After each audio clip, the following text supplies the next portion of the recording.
and they decide who gets these awards and thrives and uses really racism and sexism to do this. And I just wanted to read some of these astounding statistics in case comments haven't heard.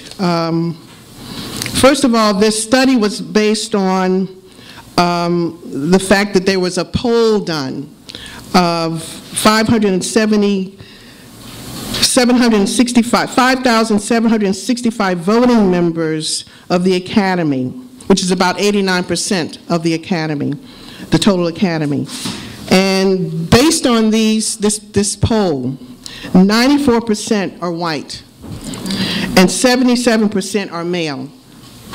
The Academy is composed of those who work in front of the camera and behind the camera. Only 2% are black, and less than 2% are Latino or Latina.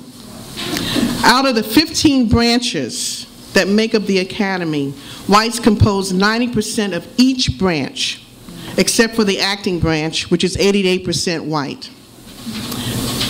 The Academy's executive and writers branches are a startling 98% white. The cinematography and visual effects branches are 95% white. According to the Writers Guild of America, women made up a mere 17% of employed writers in 2011. This woman did a study at the San Diego State University where she stated, this is Martha Luzan, she stated that in 2011, women made up 18% and 9% of the Academy's producer and director branches, respectively. The median age of all Academy voters is 62. 14% of these voters are under the age of 50. Out of the 43 members of the Academy's powerful board of governors, only 6 are women, one of whom is the only person of color on the board. So this sort of gives you an idea of what the Academy is made up of. And then the Hollywood Writers Report, they did a report this year called Recession and Regression, citing 2009 figures on women writers and writers of color in the industry. And this is important because if you don't write stories about people of color or people or communities of color and those experiences, of course, the hiring practices are going to reflect that as well.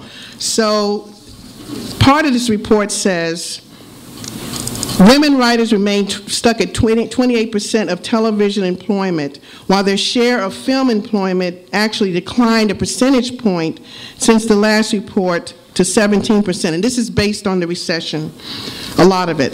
Although the minority share of television employment increased a percentage point to 10%, the group's share of film employment declined to just 5%, the lowest figure in the last 5 years.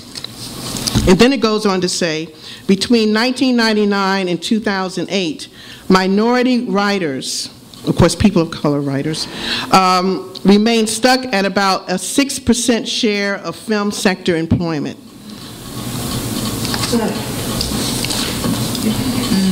Upon hearing about the Los Angeles Times study on the white male-dominated Academy, Oscar winner Denzel Washington responded this way, quote, "If the country is 12% black, make the Academy 12% black. If the nation is 15% Hispanic," that's his, Hispanic, "make the Academy 15% Hispanic. Why not?" Yeah. The wonderful actor Danny Glover, who has been on the front lines in support of the Cuban Five, and is a former Black Panther and classmate of our comrade Clarence Thomas from the ILWU, Local 10. They went to San Francisco State together. He's been trying to make this movement on Toussaint L'Ouverture for many years. Of course, and we all know L'Ouverture was a former slave and leader of the Haitian Revolution that overthrew the French slaveocracy in the early 1800s. And Glover has been given a hell of a time raising money for this important film. And I just want to quote from an article about this, because it really connects to the whole issue of racism in Hollywood. It says here, he couldn't get any funding from any of the producers because financiers complained there were no white heroes. Producer said, it's a nice project, a great project, where are the white heroes, quote unquote. I couldn't get the money here, I couldn't get the money in Britain. I went to everybody. You wouldn't believe the number of producers based in Europe and in the States that I went to. The first question you get is it a black film? All of them agree it's not going to do good in Europe, it's not going to do good in Japan. And fortunately, his very good friends were Hugo Chavez in Venezuela. And apparently there is even though this is controversial too within the Venezuela Chamber of Film Producers, because the film is going to be shot in Venezuela. And so anyway, they're helping, they've put up $18 million of the $30 million needed to shoot this film.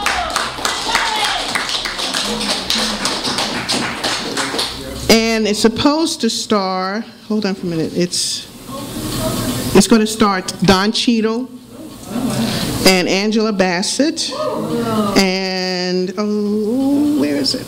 Oh, shoot. Anyway, oh, Mos Def and Wesley Snipes. Yeah. So anyway, so comrades and friends, really the issue of racism inside the Academy is an extension of racism in Hollywood from the top down. This is about representation in front of and behind the camera and who controls the resources to get good quality films made, like the one that Glover wants to do around the Haitian Revolution. Even Spike Lee had to rely on influential black cultural figures like Oprah Winfrey and Magic Johnson and others to raise the bulk of the money needed to make Malcolm X. That film never would have been made by Warner Brothers. They only put up a pittance amount of money to get that film made, so he had to get at least 10 other black, people with money to realize that project. And that wasn't even like a revolutionary film about Malcolm X. So, as great an actor as Viola Davis is, she mentioned in a recent interview with Tavis Smiley on PBS that most of the script